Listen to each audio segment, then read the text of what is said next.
আদম আলাইহিস সালামকে সৃষ্টি করার পরেই কি পৃথিবীতে পাঠানো হয়েছে? না, আগে কি করা হয়েছে? ইসলাম ধর্মে যদি আপনি খুশি থাকেন তাহলে ভিডিওটিতে একটি লাইক ও চ্যানেলটি সাবস্ক্রাইব করতে ভুলবেন না।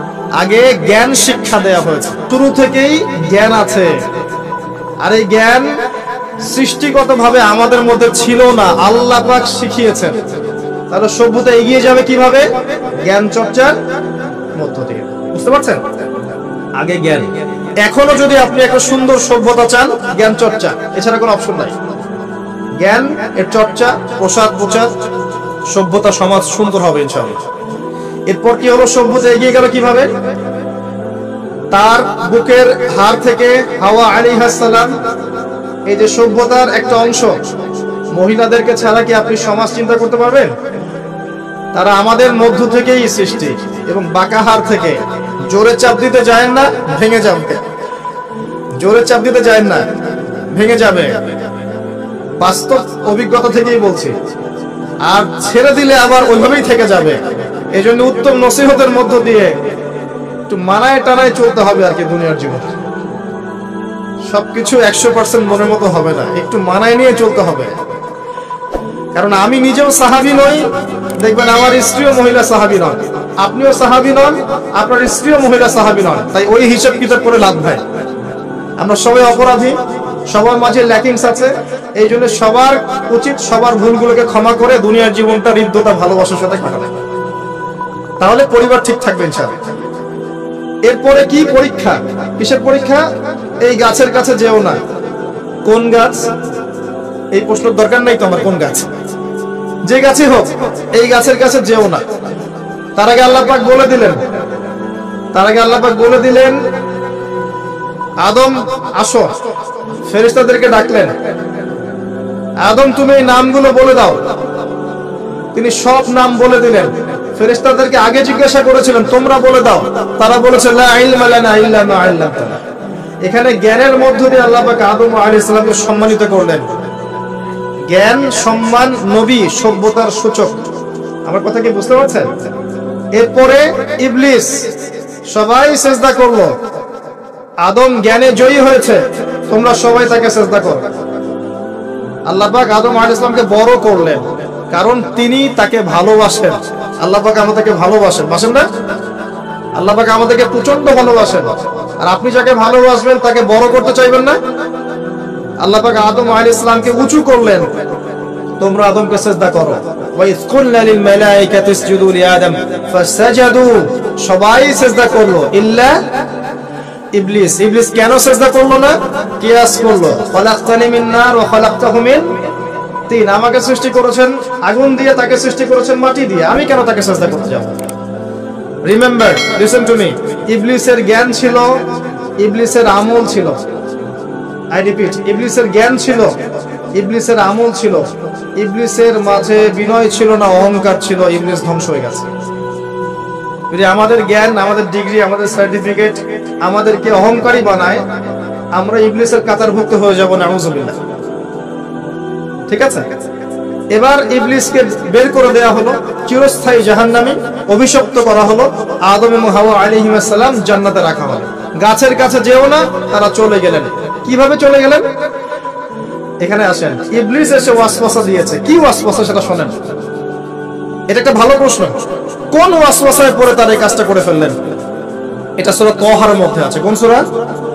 তহা। এখানে আল্লাহ পাক বলেছেন, ইবলিস এসে বলেছিল যে তোমরা যদি ওই গাছের কাছে যাও এবং এর ফল খাও, তাহলে তোমরা চিরস্থায়িত্ব লাভ করবে। চিরস্থায়িত্ব, অমর হয়ে যাবে, অমর। কথা বুঝতে পারছেন? অমরত্ব। অমরত্বের টোপ দিয়ে ইবলিস এভাবে ওয়াসওয়াসা দিয়েছে আমাদের পিতাকে, আমাদের মাকে। এর ফলশ্রুতিতে আল্লাহ রাব্বুল আলামিন আমাদেরকে নামিয়ে দিয়েছেন পৃথিবী। আল্লাহ পাক নামিয়ে দেওয়ার সময় আদম এবং হাওয়া আলাইহিস সালাম তাদেরকে ক্ষমা করে দিয়েছেন, কিন্তু একটা সময় দিয়েছেন, এখন আর জান্নাতে থাকা হবে না, পৃথিবীতে চলে যাও, এখানেও চিরস্থায়ী জীবন পাবে না, নির্দিষ্ট সময় থাকবে। এর মধ্যে আমি তোমাদের রিজিক দিব, তোমাদেরকে আমি খাবার দিব, বাসস্থান দিব, সবকিছু দিব, স্ত্রী সন্তান যা যা লাগে মৌলিক চাহিদা সব দিব। তখন যদি তোমরা আমার হেদায়েতকে মেনে চলো, আবার জান্নাতে ফিরে আসবে। যদি না মানো, ইবলিসের সাথে জাহান্নাম। কথা ক্লিয়ার? সহজ সরল জীবন দর্শন, দ্য ফিলোসফি অফ লাইফ। এত দর্শন শেখার দরকার নাই। আমরা দর্শনের বই পড়তে পড়তে মাথা খারাপ হয়ে গেছে। পশ্চিমা দর্শন, জৈন দর্শন, চারবাক দর্শন, ইউরোপিয়ান দর্শন, আধুনিক দর্শন পড়তে পড়তে অবস্থা খারাপ। মার্কসীয় দর্শন, সুবহানাল্লাহ। একটা সহজ সরল জীবন দর্শন আল্লাহ দিয়েছেন সূরা বাকারার আয়াত নাম্বার 38 এবং 39, দুইটা আয়াত। কি দর্শন? আল্লাহ বলছেন, কুল নাহবিতু মিনহা জামিআ, আমি আল্লাহ বললাম তোমরা সবাই নেমে যাও। কারা কারা সবাই? আদম, হাওয়া, ইবলিস, তোমরা নেমে যাও পৃথিবীতে। ফাইম্মা ইয়াতিয়ান্নাকুম মিন্নি হুদান, তোমাদের কাছে আমার পক্ষ থেকে হেদায়েত আসবে। কি আসবে? এই যে তাওরাত, জাবুর, ইনজিল, কোরআন, আল্লাহর বাণী, ওহী, এগুলো আসবে, রাসূল আসবে। ফামান তাবিআ হুদায়া ফালা খাউফুন আলাইহিম ওয়ালা হুম ইয়াহজানুন, যে বা যারাই আমার এই হেদায়েতকে মেনে চলবে তাদের বিন্দু মাত্র ভয় নাই, কোনো টেনশন নাই, কোনো ভাবনা নাই, ইনশাআল্লাহ আবার জান্নাতে ফিরে আসবে ইনশাআল্লাহ। সুসংবাদ, ঠিক আছে? তারপরের আয়াত আল্লাহ পাক বলেন, ওয়াল্লাযীনা কাফারু ওয়া কাযযাবু বিআয়াতিনা, কিন্তু যারা আমার আয়াতকে মিথ্যা প্রতিপন্ন করবে এবং অস্বীকার করবে, কুফরি করবে, ফাউলাইকা আসহাবুন নার, এরা হবে জাহান্নামের অধিবাসী। কার সাথে? ইবলিসের সাথে। হুম ফিহা খালিদুন, তারা সেখানে চিরস্থায়ী হবে। সহজ সরল জীবন দর্শন, দ্য ফিলোসফি অফ লাইফ। মানলেই শান্তি, না মানলেই অশান্তি।